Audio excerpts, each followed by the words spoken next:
And I kind of found myself at this fork in the road. I had to make a decision. I could, sell out and put ads on my game and bring in some revenue from that and lose all of my principles or everything I was holding on to.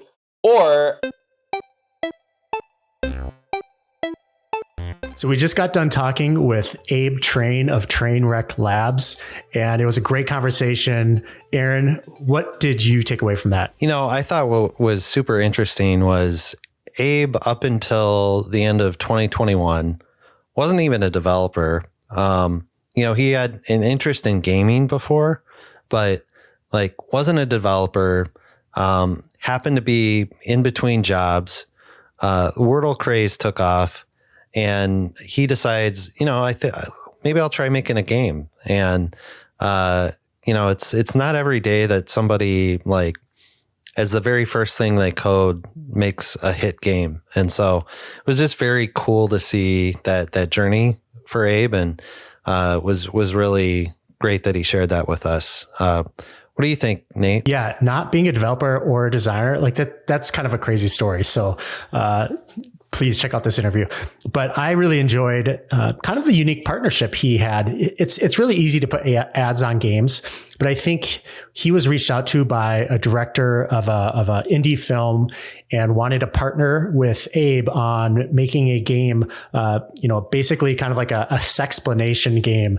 And so while it was sort of a freelance project, I really think that kind of provides some insight into the different types of opportunities for game developers to have with sponsors, partners, and other, partnerships down the road. All right. So check out the interview with Abe Train of Trainwreck Labs. Welcome to the Hey Good Game podcast, where we chat with the developers, designers, and executives of your favorite brainy games that you secretly play in the nooks and crannies of your day. Today, we're thrilled to speak with Abe Train of Trainwreck Labs. He is a creator of the popular games Global and Global Capitals, amongst others. He's also worked for companies like General Motors, Tesla, and HelloFresh. And before leaving, spending most of his time building games, which we're absolutely going to get into. In fact, one of your games came up today in our Discord, MetaZoo. So we're really excited that you're here, Abe, and looking forward to chatting with you. Yeah, awesome. I'm excited to be here. So let's just kick this off. What's your favorite game to play? Honestly, one that I've really enjoyed lately, and I know this is from one of the giants, not one of the indie creators we love to support, but the New York Times has this new Connections game. Have you guys played that? We have, yeah. Yeah, so that one, that's what the group chat is buzzing about right now, and I'm really enjoying that one. That's really cool. So I'm kind of curious, just going back, where did you first get your interest in games in general? What do you recall a first memory? I think of the kind of games that I make when I think interesting games, not as like when I tell people I make games, a lot of people, their first thought is something like Call of Duty, that kind of thing. But I always think of it more in the realm of trivia. And so when I was in high school, I was on the trivia team. There's this big nationwide high school tournament called Reach for the Top in Canada. And we never did very well, but I would say that was a bit of an introduction there. And a little bit after that, when I was in university, and I didn't do this for very long. I kind of wish I'd really stuck it out. But for a little while there, I was the crossword designer for the student newspaper at the University of Waterloo. And I think I published about 15 of them in total. And I cheated a lot. I used crossword generating tools and stuff like that at the beginning. And then I got better, and I really, really enjoyed that. And I think that was kind of an introduction into making games for other people. And then there was a very long pause as I finished school and worked, had a real job for a while there before coming up with Global last year. Just want to dig into that real quickly. So what does it take to create a crossword puzzle game? How long did that take you once you were actually not cheating? Oh, that's a great question. So I had an internship at the time. I wasn't in class when I started doing this. I had an internship on campus. And I was working for a grad student who ran out of data for me to analyze. So I had basically the whole day to work on it. And it did take quite a while, whether I was cheating or not. But very, very well worth it. There was only one published per week. So I had the week to work on it. And I don't think I used every hour for that, but I had all the hours that I wanted to. What was the first other than, crosswords for a newspaper, what was the first computer game you built? I didn't study computer science, and I didn't really have a background in programming. I don't have a background in programming. So my first real experience with any kind of building anything for a computer was like just scientific programming for engineering school, and then data analysis and forecasting and that kind of thing. So, man, I don't want to say that the first game that I made was global. I'm sure there were other kind of smaller steps along the way there, but I don't think there was. I would try my hand at like smaller apps and like little things for people to interact with. I made something called Spotify pre-wrapped, so you could like see your Spotify top songs before like wrapped at the end of the year. But in terms of actually like programming a game for someone else to play, I don't think I really did that much at all in my past. Well, that's a pretty phenomenal start. Kudos to you, by the way. So global, no pun intended, has become a bit of a global hit. When did you get a sense that was going to take off? I said, I hadn't built very many things before, and I remember when I first made it, I think I just kind of made it to practice my skills. And I wanted to share it with the world, and I posted it in 2 different subreddits on Reddit. I did it in web dev, to like impress my peers and the other people who are making things on the internet, and in r/geography. And then web dev, it got absolutely 0 traffic and no one looked at it. But in geography, it got some momentum really quickly. So that was when I noticed, like, okay, people are paying attention, and like the kinds of attention that you get in that sort of thing, it's not like all praise, right? It's like a lot of like, this country's missing, or like this didn't work properly, or people don't understand the game, they're just asking questions. And so for a while there, I was like, oh man, people hate it. There's just so many issues that I have to work through. And then I realized like, oh no, they're asking these questions because they're playing the game, right? So like, I realized like, oh, people really are interacting with it. And then I kind of, I was watching I had Cloudflare analytics was the only way I was tracking it at the beginning. And I could see the numbers that were like going up daily and then weekly. And it was just an absolutely crazy time. So kind of in that realm of time of developing and testing out the game and sort of seeing people flock to the game, would you say for other developers to get your first 1,000 users, was it posting on Reddit and posting in other communities? Is that kind of what you would tell them to do in terms of like getting some traction? I wish I had a secret formula, and I have tried to replicate the Reddit thing with other games that I have made since. And Reddit is very much not a platform for self-promotion. They not only does the actual website itself not really want people doing that, but I find like moderators in different communities can be very protective about that sort of thing. If they think you're trying to like sell something or push something you made, and it's not like within specifically Showcase Saturday or something like that, then you can run into some angry mod messages, or just people not interacting with it at all. So I wish I could say that like, yes, this worked for me, it'll work for me again, it could work for anyone else, and all that kind of stuff. I think I got very, very lucky in that I made the game at a time, and just from the name of the game, Global, like with LE at the end, it's supposed to be like Wordle. You're supposed to think of Wordle when you interact with it, and when you find it. And I think the timing was so good with the game because I think people had gotten into Wordle. This was like January, February in 2022. People had gotten into Wordle, and they had been playing it for weeks or months or whatever. And I think they were like looking for the next Wordle when it came out. So people were kind of looking for this sort of thing. And I think it was a combination of the timing and where I posted it that happened to really let it take off. So there's a moment there that I think affected a lot of people. So when Wordle was sort of this inflection point, how did you feel about it? Like how did it inspire you? What did you feel when that came out, and maybe you thought you could build something similar? Or I'm just kind of curious, like your thought process and how that affected you. Yeah, so I had just left my previous job. I was working in data, and I wanted to do something more technical. I wanted a bit more of a software kind of challenge. And I wanted to work with a database and do something and I was like, oh, like a game, you can save your score and that'll involve that. So I was trying to come up with the kind of game to make. And that was around the time I heard about Wordle. And I checked it out, and I'm like, this is the simplest thing I've ever seen. I can absolutely make this. And so I was like, okay, I'm not just going to recreate Wordle. I want to make something Wordle-like.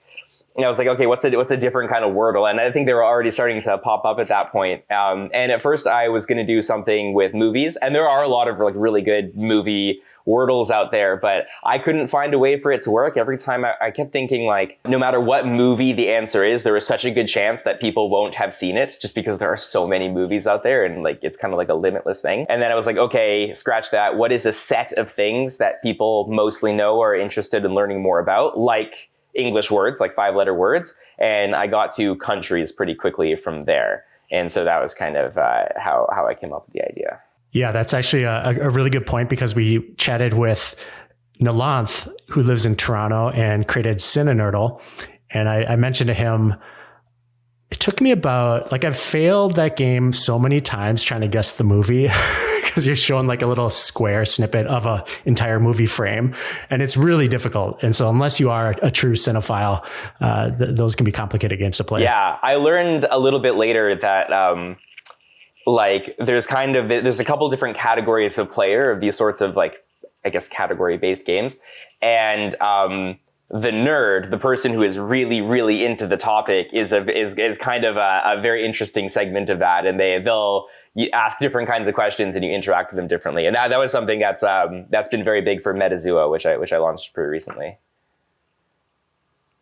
So is it true that you've been kind of at this as your full-time thing for almost 2 years now? Is that right?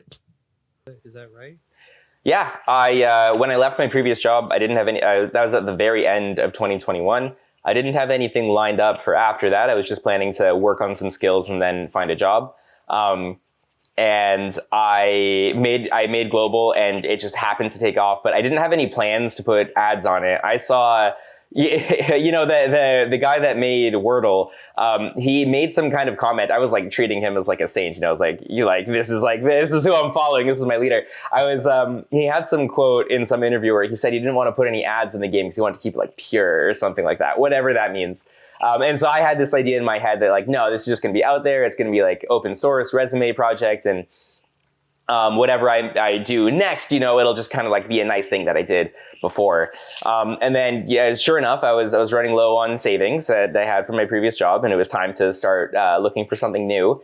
And I kind of found myself at this a fork in the road. I had to make a decision. I could, you know, sell out and put ads on my game and bring in some revenue from that and lose all of my principles or everything I was holding on to. Or I could get a job at another company that was doing the same thing, right? Because most likely I would get a job at a company that's also, you know, making money from ads on a website. Like, that's just how a lot of web development jobs work.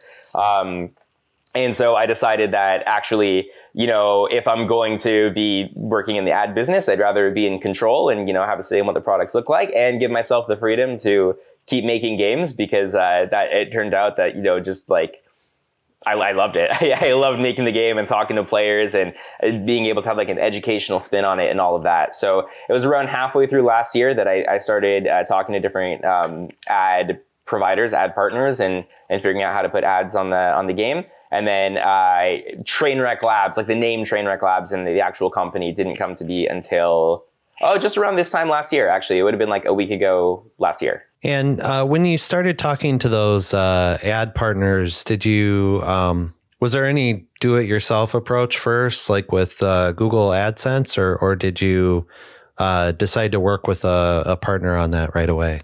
You know, I probably should have explored doing some more things myself with Google AdSense. It was people that reached out to me about putting ads on the site, and they said good numbers, and they seemed like they really knew what they were talking about. And I talked to a couple of them and negotiated a kind of different revenue share deal. And it's been a similar decision that I've had to make with a lot of this process, is like, do I want to build the tech myself, or do I want to make games? Right. And if I am, you know, managing the ad networks and all that kind of stuff, that is less time that I'm spending actually, you know, making games and talking to players, which is the stuff that I really want to do. So I could have explored that more, and I'm definitely learning a lot about running a business and being business savvy and how to make these kinds of decisions as I do them. But I've never regretted working with another company for running ads. And it seems like maybe you've switched ad providers over time. Have you only tried a couple, or have you tried a few over time, or what's that journey been like? I've talked to many because I hear from them pretty often.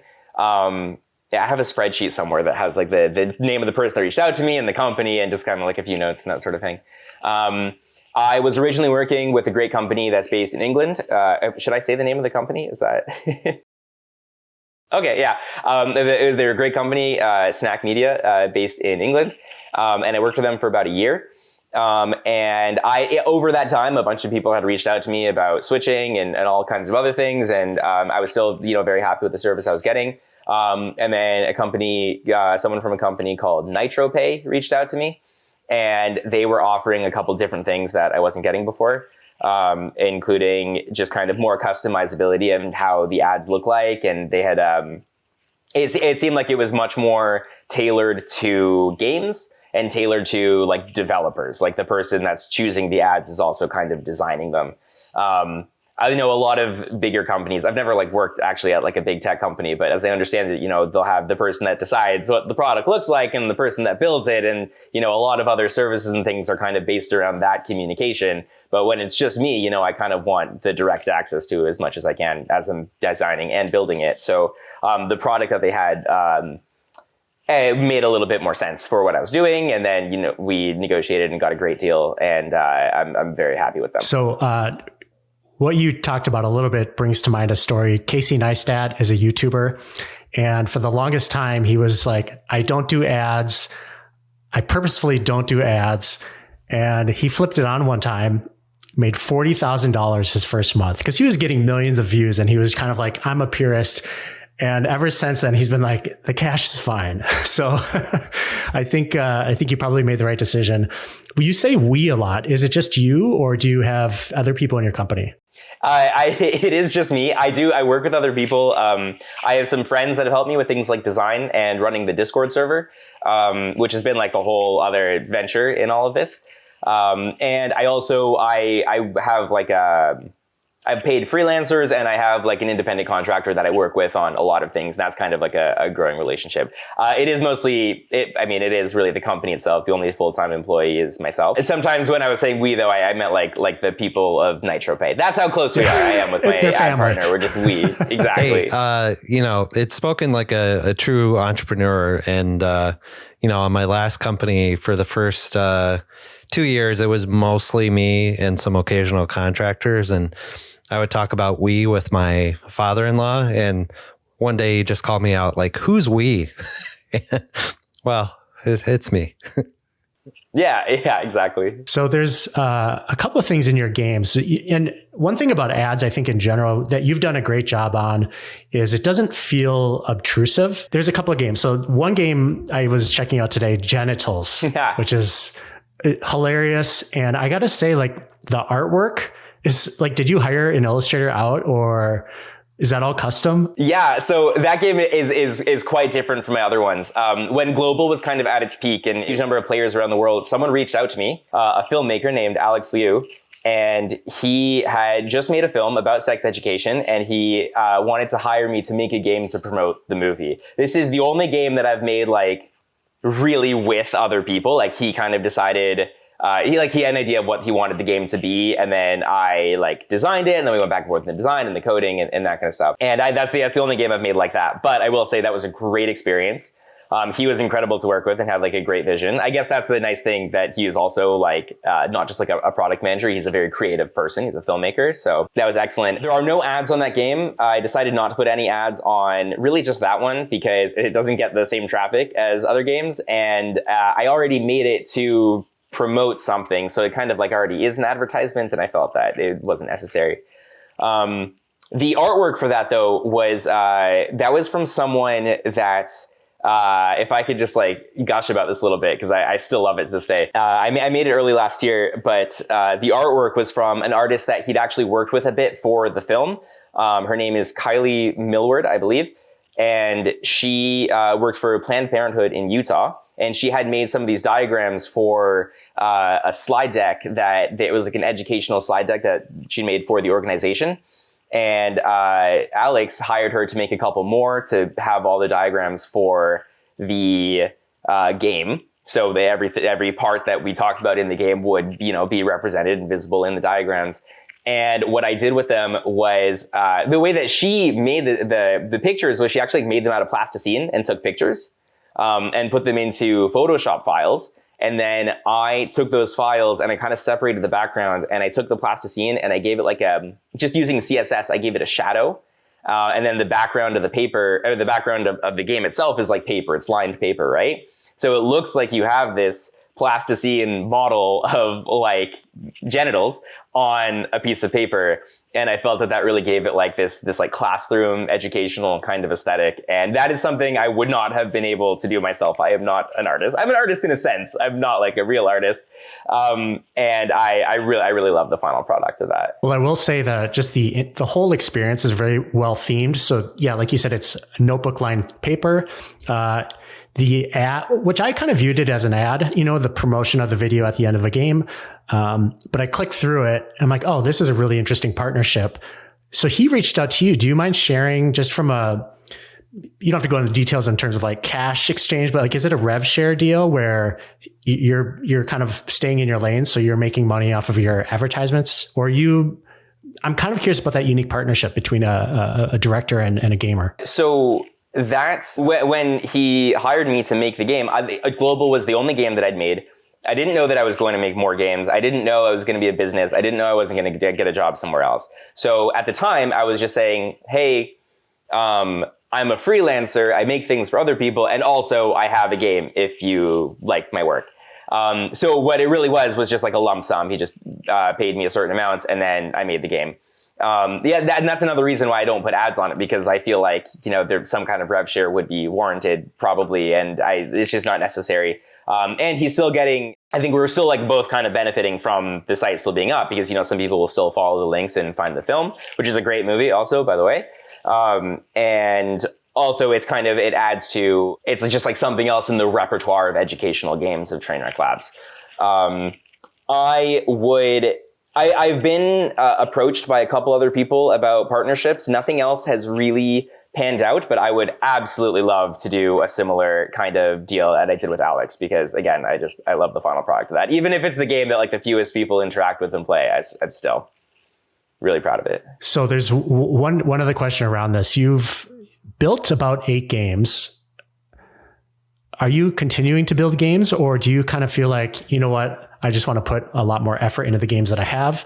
Or are you going to be constantly coming out with new games, over the next few years? I think around the end of this summer, I kind of sat down and I talked with a mentor of mine who used to be my boss about, what are my goals? Like, what do I actually want to get out of this whole thing that I started? I sort of stumbled into it. I didn't know Global was going to be what it became. I didn't know Trainwreck Labs was going to exist when I started. And I had to really think about what I want. And honestly, I just love making games. So the answer is yes, I'm absolutely 100% going to keep making games. Right now, I'm in a spot where I am making some adjustments. I'm rolling out. So I rolled out the Discord is alive and well and pumping. Like there's tons of engagement on there, and I love that. I'm working on a premium subscription, which I'm also running through my through the ad provider, through NitroPay. So it's kind of part of their setup, and that is. If you want to financially support the games, you can join the Trainwreck Club, and you won't see any ads, and it'll be like you'll get other things out of it as well in the future. But for starters, that's all that it is. It just removes ads. The games are always going to be free to play and on the web, because that's how you get people actually engaging with it and learning something. But I just wanted to have something there if people wanted to support. And there will be other features associated with it as well. So that's the Trainwreck Club. And then also, I am right now working on a newsletter, which is just something else I'm going to add on top of it, which is going to have the answers to previous days' games. People have asked me, like, can I get a newsletter with the answer to previous days' games? And I'm like, well, if the people are asking for it, then of course. And it's going to have like a fun fact, and I kind of want to do something fun with that as well. So those are some other projects I'm working on in the meantime. I have an idea for my next game and some very half-baked ideas of future games beyond that. And I am trying to get through this current stuff as quickly as I can so I can get back to doing what I really love. That's awesome.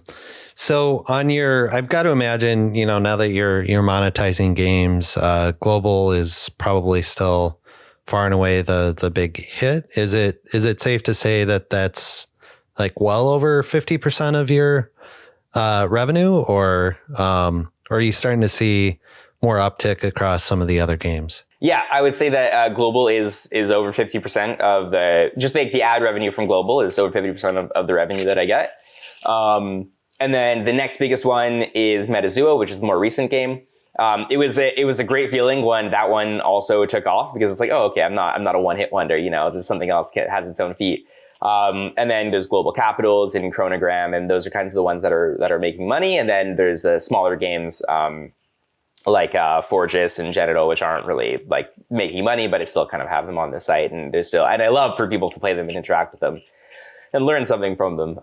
But yeah, in terms of the money makers, it's a bit of a logarithmic scale, I guess. Like the ones that are really big are like really big, and then it goes down orders of magnitude. So I'm kind of curious, like, have you thought about domains and just in general? Like, it looks like you have most of your games on their own domains. Is that right? Or yeah, okay. With the notable exception of the plant version of Metazua. So Metazua, you got to find the mystery animal. If you want to find the mystery plant, it has another name. It's Metaflora, but the domain is just flora.metazua.com. And we've spoken with other developers about this, pay to remove ads fee, and it hasn't worked out in the way that they had wanted in the past. Do you have any insight, or have you done any research kind of like how you might approach it differently, or what are the other bonuses or features you kind of alluded to might be? Yeah. I'm honestly not surprised to hear that. I don't hear from people asking for like an option to remove ads. When I first put ads on global, like I was talking about before, a part of me was like, oh man, people are going to be furious. They're going to never play the game again. It's going to be a huge nightmare.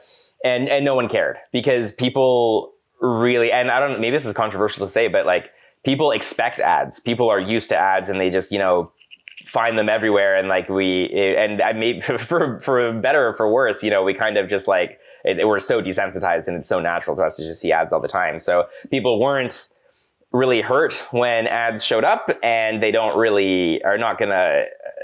care too much for ads to be removed. I wanted something there, like kind of just an option for people if they want to support, open up another revenue stream would be great, but I'm not expecting like an influx of people saying like, oh, finally this exists. In terms of other things that I have in mind in the future, I'm hoping that the newsletter, to get a sponsor for the newsletter, I'm working with Beehive to figure that out. And I'm not really sure how that's going to go. This is very new. This is pretty different for me, but I guess we'll find out. Just kind of make the best product that I can in that sense, and see what happens. And then something else that I haven't done, a couple of these other games have done this already, and I really need to get on it, is a multiplayer version. Or it's either a multiplayer version or like a classroom version where a teacher, because I hear from teachers that play my games in class, which is my favorite thing in the world, as I love to hear from teachers. But what this would look like is you, like for global, for example, you choose the mystery country, and your friend tries to figure out what the country you chose was, or you're a teacher and you pick the country, and the class has to like see you can get there the fastest. I think that right now I'm considering making that a part of the Trainwreck Club, the premium feature. I don't really know. I'm not sure how I'm going to build it yet. And I think there's just so many questions I need to figure out first. It's not the next thing I do. It's probably like an early-ish 2024 thing. But it's a project that I'm really excited about. And I think it's going to find its way into the ecosystem somehow. I'm just not sure yet. If you figure all of that out, let us know. Yeah. Well, it's a challenge. Yeah. The technical challenges are the fun ones, Now the design stuff is like you don't really know what you're doing until it's all finished, and you're like, oh, thank God. But the technical stuff I find is like, okay, you just tackle it step by step.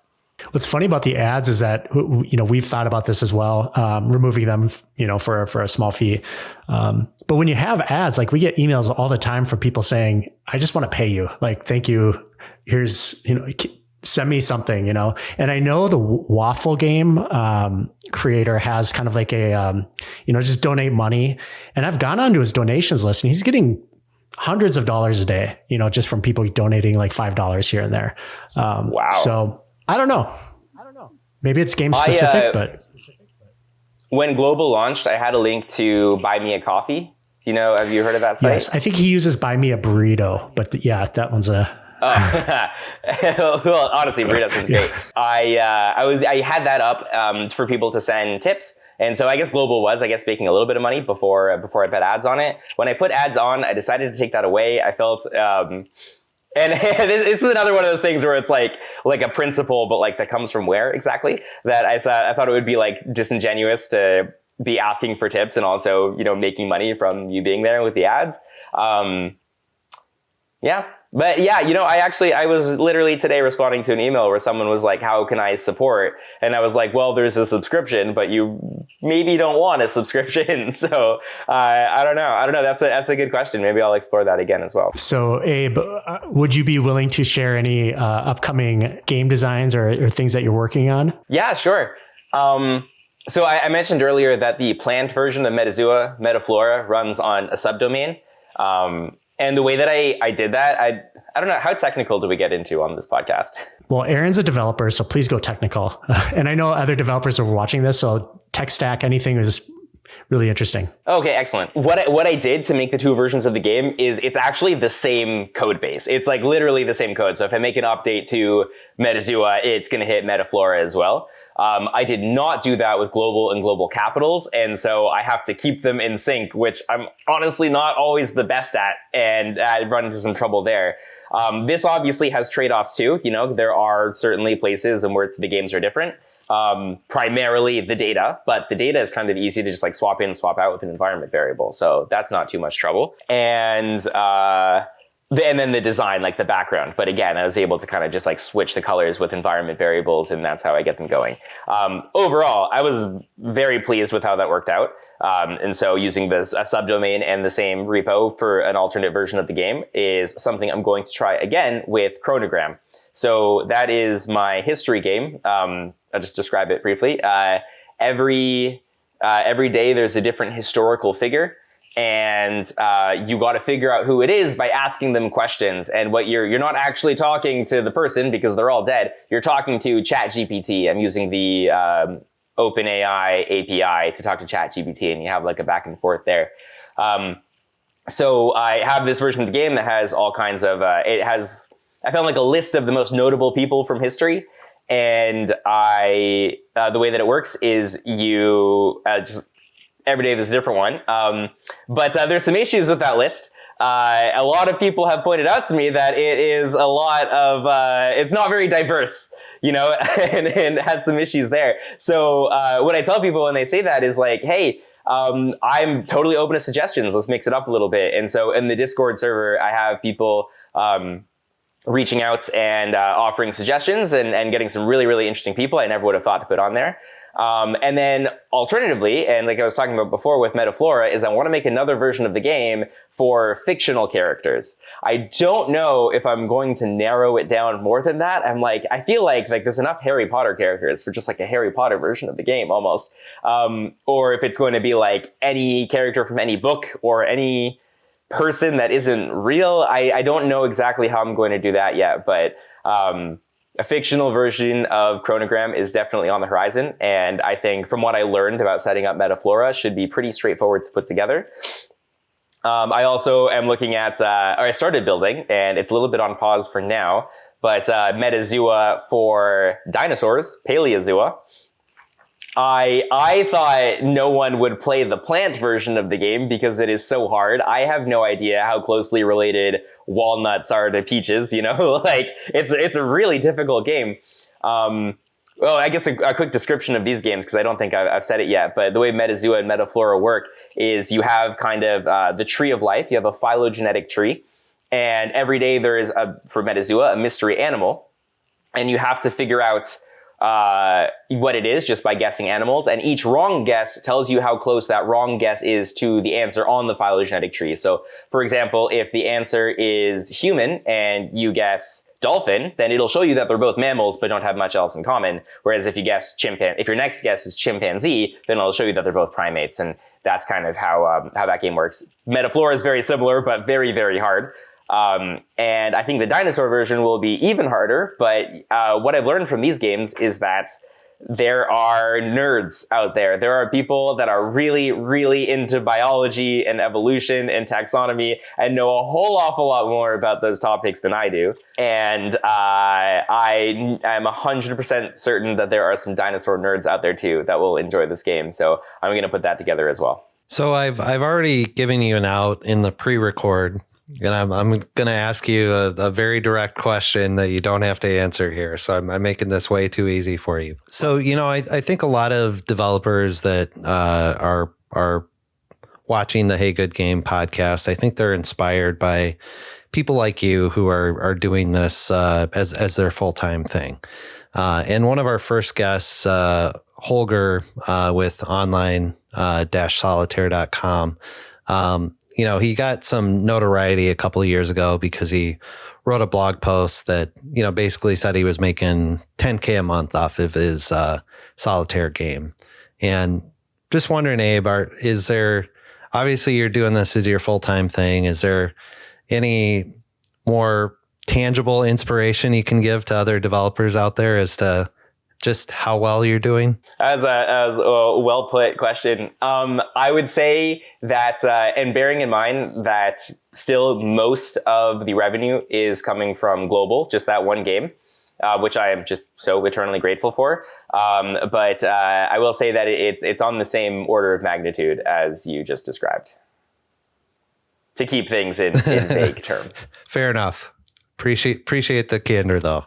That's helpful. I was interviewed recently for a magazine about conservation. So it's kind of from the other side of things. It's from the topic of the game rather than about games itself. And that was about Metazoo and Metaflora. And I was asked a question. I don't remember exactly how she put it, but it was kind of about just, what I enjoy and why I make these kinds of games in particular. And what I was very pleased to say, and I've never said this out loud until really reflecting on it for that question, was that I am very, very grateful that what I do, making these games, is something that I certainly feel is a net benefit. It is a good thing. I think it's the reason that I try to make all of my games educational. Starting with global, I didn't know, I thought global was just kind of, a fun thing to pass the time. But then I found so many teachers in classrooms and just ordinary people were reaching out to me and saying they were using it to learn geography. And I thought that was so incredible. And then kind of, I'm trying to recreate that with all of my games because I want all of them. And I want just basically all the work that I do to have kind of a positive impact on the world. And if it can be, in any way that is, and I think education is a great place to do that. So I guess where I go with this is I'm very, very grateful that is the kind of work that I'm able to do. And that's why I focus on these kinds of games. And that's all the kinds of games that I make in the future are going to hopefully also have this kind of net benefit or hopefully be able to teach some people something new. I'm really glad you said that because you answered one of my questions.